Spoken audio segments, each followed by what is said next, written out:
Continuamos por acá. Otra de las decisiones importantes que tenemos que tomar cuando empecemos a hacer fotografía es decidir si es importante hacer una fotografía en formato horizontal o si la hacemos en formato vertical. Y hay que tener en cuenta que en el caso, por ejemplo, de la fotografía horizontal, que también es conocida como fotografía de paisaje, porque cuando digamos, se creó la técnica fotográfica, todas las imágenes eran de paisajes y se hacían en este formato, ¿cierto? En formato horizontal. Por eso se llama fotografía horizontal o de paisaje. En este caso, este tipo de fotografías son más para contextualizar, más cuando se hacen en este tipo de planos muy abiertos. Y cuando ya queremos mostrar específicamente un elemento, ¿cierto? O la magnificencia de un elemento, pues ya lo hacemos de una manera vertical. Ahora, si ustedes hacen una toma horizontal de esta foto que está a la derecha, y están muy cerca, seguramente van a cortar la parte superior de la torre o del campanario de la iglesia, ¿cierto? Entonces, es importante que decidamos aquí si es más adecuado un encuadre horizontal o vertical, de acuerdo también a las características físicas de lo que yo esté trabajando, ¿cierto? Entonces, eso es importante allí a tener en cuenta. Esa es la primera decisión que uno empieza a tomar. Bien. Vamos a hablar un poco de las leyes de la fotografía, que es importante también para, en términos de distribución del contenido, en términos de distribución digamos, del centro de interés de mi fotografía. En este caso, vamos a hablar de la ley de los tercios, también la llaman la ley de los 3/3. En este caso, vemos que la imagen está dividida por unas líneas imaginarias y la idea de este concepto, que viene muy del número áureo, ¿cierto? Que es otro de los conceptos que migraron de la pintura a la fotografía, de la famosa espiral mágica o espiral de Fibonacci. Y aquí en este caso vamos a ver que la idea es ubicar el centro de interés en cualquiera de las intersecciones que tenemos en nuestra fotografía o fuera del centro, pero no manejar un encuadre centrado, porque eso le resta dinámica y le resta, digamos, puede hacer una fotografía mucho más estática. Entonces, en este caso vemos que el centro de interés aquí es la gata, que está ubicada fuera del centro. No tiene que estar en uno de estos extremos concretamente, ¿cierto? Tiene que estar descentrada, no en la mitad, ¿cierto? Ahora, no hay que pues pensar que hacer una fotografía de encuadre centrado también es malo, ¿cierto? Porque es algo que se utiliza mucho, especialmente en el periodismo. Y se utiliza mucho en el periodismo el encuadre centrado, ¿cierto? Es decir, colocar el periodista exactamente en la mitad del encuadre, porque lo que se busca es semióticamente generar una relación entre el espectador y la persona que está dando la información, ¿cierto? Es como un diálogo directo entre uno y otro.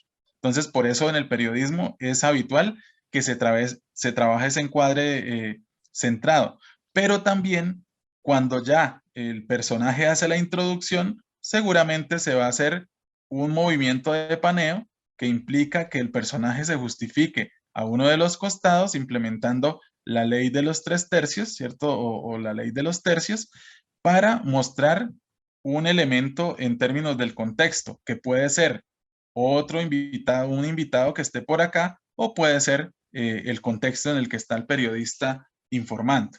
Entonces, eso también puede suceder, pero no está mal que también, si es necesario, utilicemos un encuadre centrado.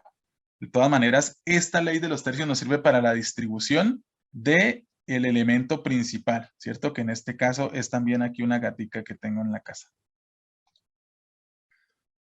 Miren, por ejemplo, acá con el tema de la luna. En este caso, esta fotografía sí la hice con mi cámara.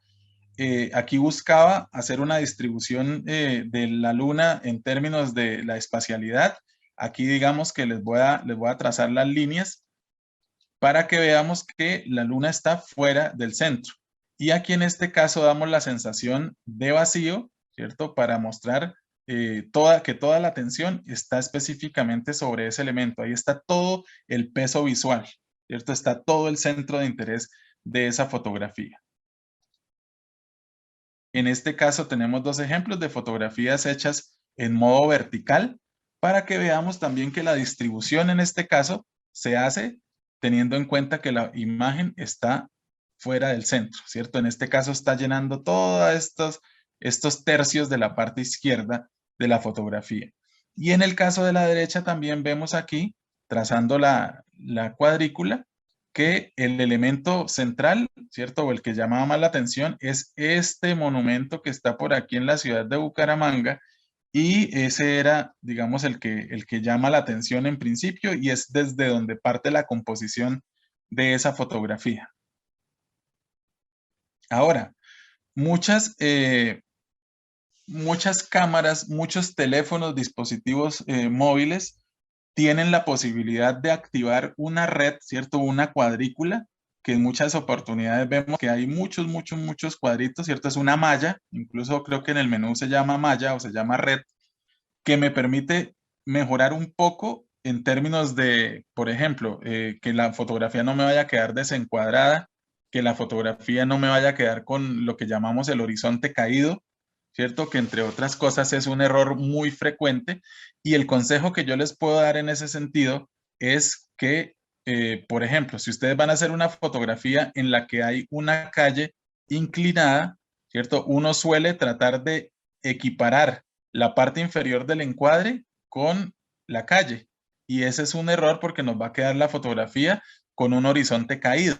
Entonces, digamos que aquí lo que vamos a tratar es buscar, por ejemplo, un poste que por lo general están, digamos, en modo vertical, y equiparar la parte izquierda o derecha del encuadre con ese poste, ¿cierto? Es decir, si ustedes ven en su fotografía que el poste de luz no les aparece recto, sino que les aparece de esta manera, ¿cierto? O les aparece hacia el otro lado, pues quiere decir que la fotografía tiene el horizonte caído. Entonces vamos a tratar, como aquí en la parte derecha, de equiparar ese elemento vertical con la parte lateral de mi encuadre.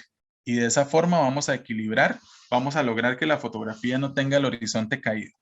Bien, y como les digo, esa malla por lo general aparece en el teléfono de esta manera, ¿cierto? Aparece una malla gigante que no es una ley de tercios, como les digo, es una malla para ayudar a componer aquí que digamos, el horizonte no me quede caído, pero hay otros teléfonos que sí tienen la posibilidad de esta ley de los 3 tercios. Y cuando esas líneas las puedo ver ya en pantalla, pues es mucho más sencillo distribuir el elemento principal. Pero como les digo, no hay ningún problema si el encuadre que estoy manejando es un encuadre centrado, porque todo depende de lo que yo quiera contar, de lo que yo quiera comunicar. En este caso, por ejemplo, si yo corría el celular un poco más hacia la derecha, ya se iban a ver otros elementos que no me aportaban nada, ¿cierto? Entonces aquí lo que quise fue centrarme en el rostro de la gata, que estaba aquí muy meditabunda, estaba viendo el horizonte, eh, pensando en todo y nada a la vez. Entonces quise aprovechar como ese momento. Bien. Luego tenemos por aquí la ley del horizonte. En el caso de la ley del horizonte también vamos a tratar o a procurar imaginar unas líneas que recorren, digamos, nuestra fotografía ya a modo horizontal. Y esto tiene un sentido también. Implica que el elemento principal por lo general está ocupando 2 de las 3 franjas en las cuales dividimos nuestra fotografía, o los 3 ejes, ¿cierto? Que es digamos, un eje inferior, un eje central y un eje superior. Y en este caso nosotros debemos distribuir equitativamente ese motivo. Ahora, hay 3 tipos de horizonte específicamente, que son el horizonte bajo, como en este caso que vemos aquí la línea que supone el horizonte, que en este caso lo constituyen las montañas, en el eje inferior, ¿cierto? Entonces ahí estamos hablando de un horizonte bajo. Ya en la parte inferior que vemos que el horizonte lo suponen las montañas y los edificios que están acá, y vemos que más o menos están distribuidos en esa, digamos, en la parte media de nuestra fotografía. Aquí estaríamos hablando de un horizonte medio, y estaríamos hablando de un horizonte alto cuando, por ejemplo, las montañas o los edificios están aquí en la parte inferior, en la franja superior, perdón. Entonces aquí, este sería un típico ejemplo de un horizonte alto, ¿cierto? ¿Para qué me sirve esto? Como les digo, para distribuir equitativamente el espacio. Por ejemplo, en este caso de acá de la parte inferior, tenemos un horizonte medio, está ocupando 2 de las 3 franjas de mi fotografía y allí hay un poco más de equilibrio. Ahora, si por ejemplo aquí en la parte superior no estuviesen estas nubes, ¿cierto? Que hubiese una pared blanca, por decirlo de alguna manera, ya ese espacio negativo no me estaría aportando nada a lo que está en la parte inferior. Pero aquí hay una relación entre la naturaleza y los edificios, por supuesto con todo el encanto que puede llegar a tener la gama colorimétrica de un atardecer, y por eso pues se deja un espacio negativo de tal manera que aparezcan las nubes en la parte superior y justifiquen que yo dejo pues todo este espacio allí. ¿Mm? Bien. Luego tenemos por aquí la ley de la mirada. En el caso de la ley de la mirada es interesante llamar la atención en que si estamos fotografiando una persona, ¿cierto? Porque esta ley de la mirada aplica naturalmente con una figura humana, vemos que hacia el lugar donde la persona está observando o está mirando es hacia donde yo voy a dejar el espacio negativo en mi fotografía. Eso aplica para cualquier situación, ¿cierto? Como la que estamos viendo acá.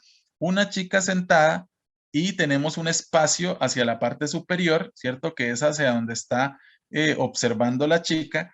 Y esto nos da una connotación de que la chica está pensativa, por ejemplo, porque nosotros a los gestos ya le asignamos estereotipos en términos sociales. Nos han enseñado, bien sea desde nuestra ámbito cultural o bien sea desde el cine que hemos visto, que si miramos hacia la parte superior, ese gesto implica que estamos pensando, ¿cierto? Que estamos meditabundos, que estamos pensativos. Entonces aquí dejamos ese espacio negativo hacia la parte superior, con el ánimo también que se vea el árbol, ¿cierto? Que es el elemento que llama la atención allí, pero fíjense que el espacio está hacia donde ella observa. Esto también en audiovisual lo llamamos la ley del desplazamiento.